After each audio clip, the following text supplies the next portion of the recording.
Hello everyone, this is a reading information PowerPoint for Key Stage 2 parents. So this is for parents that were not able to attend the recent reading open morning that we put on in year 3, 4, 5 and 6. So hopefully this is helpful. So I start off by talking about how we teach reading all the way down from the early years. So in the early years, we start an approach called phonics. We introduce children to the sounds that make up words so that they can start to build those words themselves. So down in nursery, they focus on things like hearing sounds, repeating sounds, thinking about rhyme and rhythm and using their voice and other things to make sounds. They can start to distinguish between different sounds and how to make those sounds. When they move up into reception, there's obviously a much longer list of sounds that they are introduced to as part of their phonics teaching.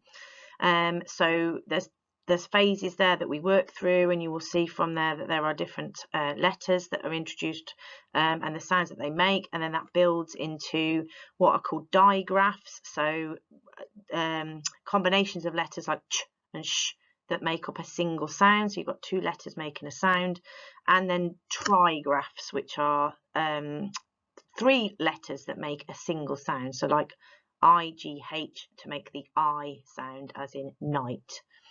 So they're introduced to lots of different sounds as they work through reception, and then they start to be introduced to what are called tricky words, which are words in the English language that they cannot use their phonics knowledge to decode. So they can't sound those words out, they just need to know what those words are by sight.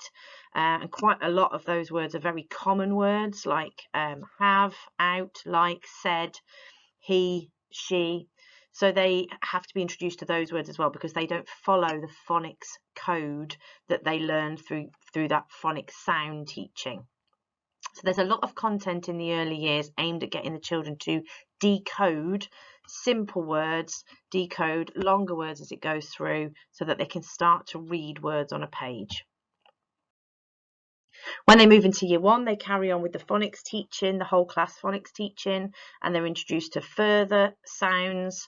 These are obviously the more complex sounds as you move through the year, and they continue to work on those tricky words as well as part of that.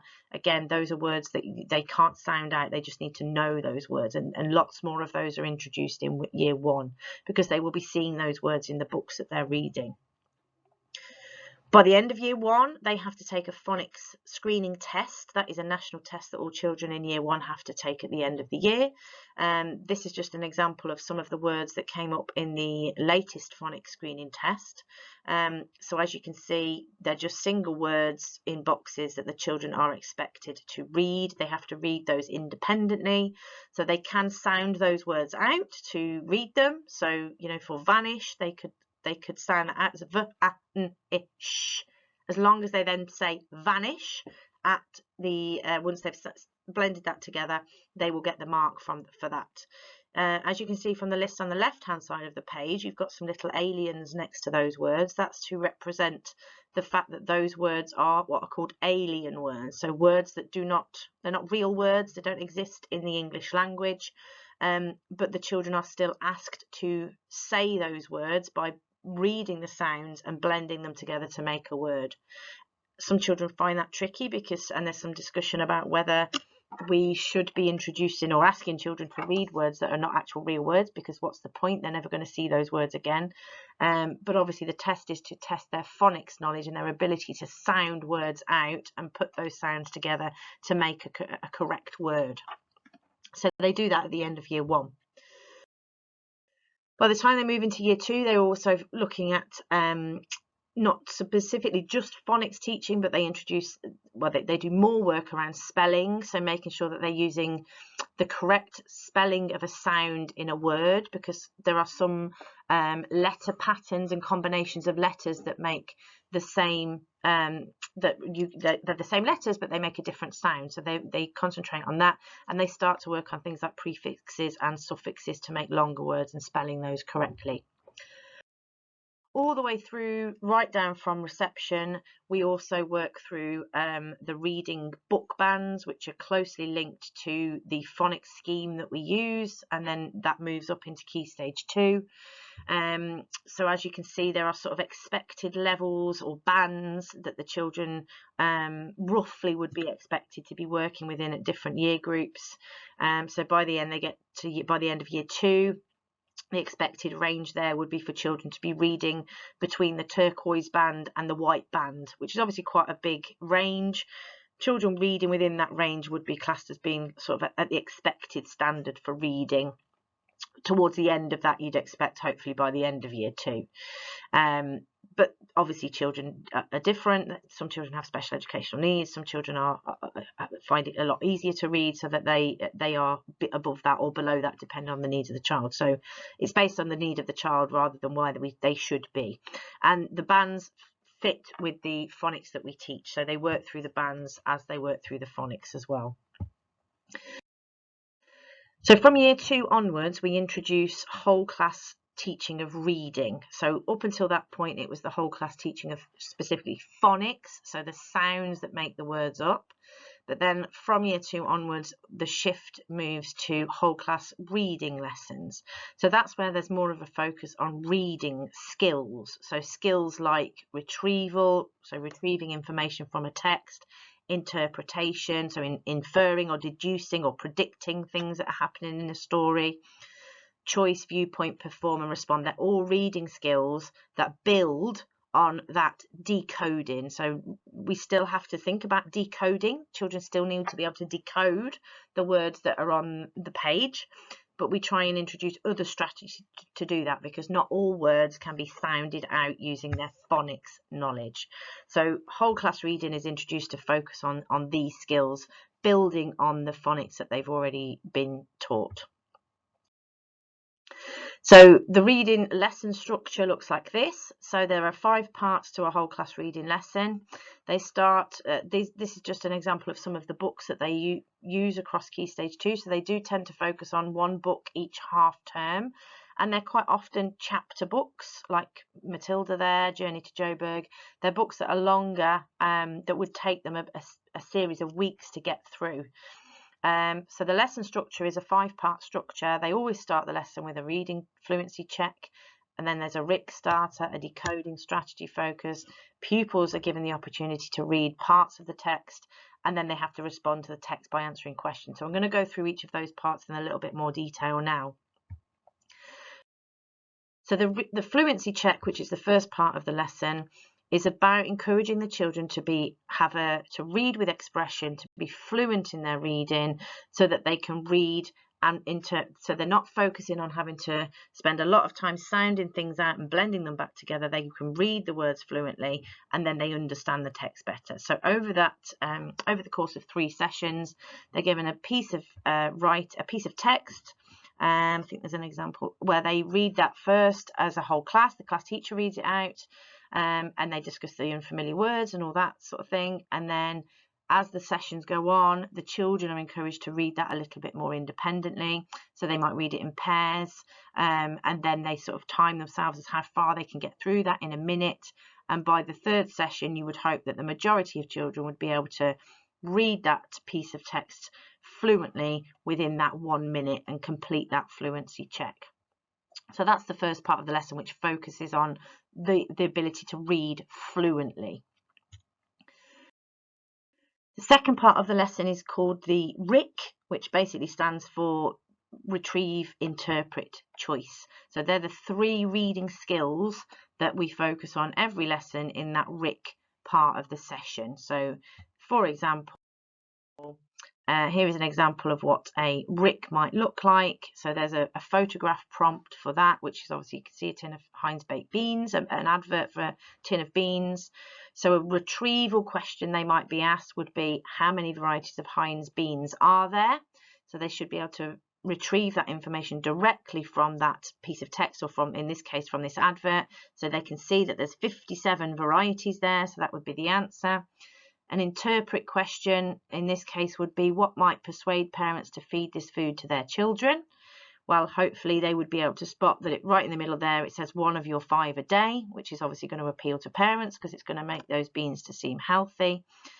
And then the choice question would be, what have Heinz done to make the beans appear to be truly magical in this advert? And as you can see, hopefully, around the beans, there is a bean stalk. So linking back to that understanding of Jack and the beanstalk, and Jack being, and the beanstalk and it being a magical story. So linking it back to their understanding of fairy tales and things. So they have to sort of put their understanding of the world into those answers a little bit more and sort of interpret the answer to that in different ways, perhaps. So that's just one example of what a RIC might look like. Sometimes it's a picture prompt or an advert. Sometimes it's a piece of text from a story that they're familiar with, or maybe that they're not familiar with. But the R and the I and the C, the RIC, are always focused on in that session. Another example of this is a text-based one, which has come from the story Matilda by Roald Dahl. So this one has obviously got a picture and some text with it. And then there are some questions there. How many children were in Matilda's class? They should be able to retrieve that information from the piece of text.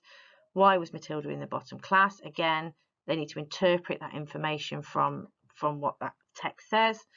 And do you think Miss Honey would be a good teacher at All Saints, and why? That's a choice question. So some children might have different answers to that question, but as long as they've used their knowledge of what they know about the text and about the characters and things, then they should be able to answer that question.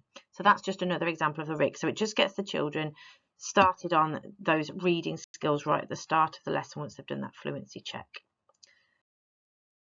The third part of the session focuses on a reminder about how to decode words. So the last thing that we want the children to be doing in this part of the lesson is sounding the words out using their phonics. So although up to the end of year 2 we've spent all of our time focusing on phonics, we want them to actually have different strategies to decode words. So things like chunking up letters, looking at the shape of the word and thinking, okay, well, tall letters, long letters, where do they go? What sort of word might it be? Reading the sentence through to think what word would make sense in there. So we use picture clues sometimes to support that decoding strategy focus. So you've got a picture there of an elephant and a ball. So what you would hope that the children would see is from the shape of those letters. That first one, there's 1, 2, 3, 4, 5, 6, 8 letters long. There's a small letter, a tall letter, a low letter there, a tall letter at the end. So what could that be? Hopefully they would recognise that it's elephant. And then the 4-letter word there with sort of a tall letter at the beginning and 2 tall letters at the end. Hopefully they would be able to identify that that was the word ball, because their understanding of words and how the tall letters and small letters work. Another example of that here. So again, this is just from a page. That night Yuck dreamed he was what in the sea. So they maybe use the picture clue to help them. What could that word be? Could it be paddling? Could it be standing? It could be either of those things probably. So thinking about their knowledge of what they see and what would make sense in that sentence. For example, if somebody said that night Yuck dreamed he was sleeping in the sea, then you would think, well, would anybody be able to sleep in the sea? How would that work? Is he sleeping in the sea? So you're sort of trying to get them to understand the context of the sentence to be able to work out what makes sense. So it was paddling, and then this is just another example again. Bit of text, a picture to support, and there's 3 missing words there. You'd get the children to read it through, thinking about what those missing words might be. In this instance, they might have to apply their understanding of pirates and what pirates might do. So in this instance, you've got pirate inspectors wearing an eye patch because that's what they can see in the picture, but also they know that that's what pirates might wear, and a wooden leg, again linking to pirates and linking to the picture that they can see. So they've got to interpret what they see in order to work out what those words are. I'll move on. Again, similar things. So again, you're breaking it up. So revealing certain letters at a time. This officer unlocked their what to put them back in his great box. Well, it starts with an S, ends in an S. What could that word be? So the children would hopefully guess some words that might make sense in that sentence. There we go. It's spectacles. So that's an example of those contexts. Chunking it up is another strategy that we want children to use when they're reading, particularly when they get to longer words and trying to decode words that have got suffixes and prefixes and things in them. So you would hope that children would be able to break words up into smaller parts to help them to decode those words. There's just a couple of examples there of how you would use chunking to decode a word. The fourth part of the lesson is, so once they've done their fluency check, they've done a RIC, they've talked about decoding strategies and had some examples of that. That's when we select children in the class to actually read the next section of the text. So the next few pages of Matilda, for example, or Journey to Joburg, or whatever that text is that they've got for that half term. What we do to make sure that all children can access that, because obviously in our classes we have a range of abilities, and some children find accessing those text difficult because they may have special educational needs, for example. So what we do with those children before that session, when it's their turn to read, they are offered what's called a pre-reading group or a pre-reading intervention, where they would go out and practice that reading with an adult, so that when they come to do it in front of the whole class, then it's easy for them. They've already had a chance at it, they've already decoded it, they've already had a go, and it might be that we reduce it down to a couple of sentences, for example, rather than a whole paragraph. And we obviously work with the child. So, if we know a child is going to be incredibly daunted by reading out in front of the whole class, we can support that, and we can find ways around making that a less of a daunting thing for them. So the children read the next part of the text, and then they move on in part 5 to answering questions and responding to the text that they've just read. And there's lots of different ways we do that. There's some modelled examples where the teacher does a lot more modelling, some guided where the teacher just guides something and then sets them off, and then some more independent tasks. So this is one example here again from Matilda. Find and copy 3 words that show Mr. Wormwood is not a nice character. So you want them to be going back to the piece of text that they've just read with the class and finding 3 words that show Mr. Wormwood is not a nice character. So that's a retrieval question. Again, here's another example. So finding evidence in a text. This is again retrieval, looking at the following interpretations, find evidence to support each statement. So they've gone back to the text, they've found the evidence, and they've written it in that grid. Here's another example of some interpret questions. Again, sometimes it's tick boxes, sometimes they have to find things in the text, sometimes they have to write full answers. And this is about how they deduce, infer, and predict things from what they've read. Choice question there. What does the following quote tell us about the pockets? Yeah, they got pockets too. He said, plunging his hands deep into them. So the children have to make a choice about which one of those would be the right reason, knowing what they know about the text and why the author might have chosen to write it in that way. They would be able to answer that question, hopefully. So thank you for listening. Hopefully that's given you a good flavour of how we teach reading across Key Stage 2.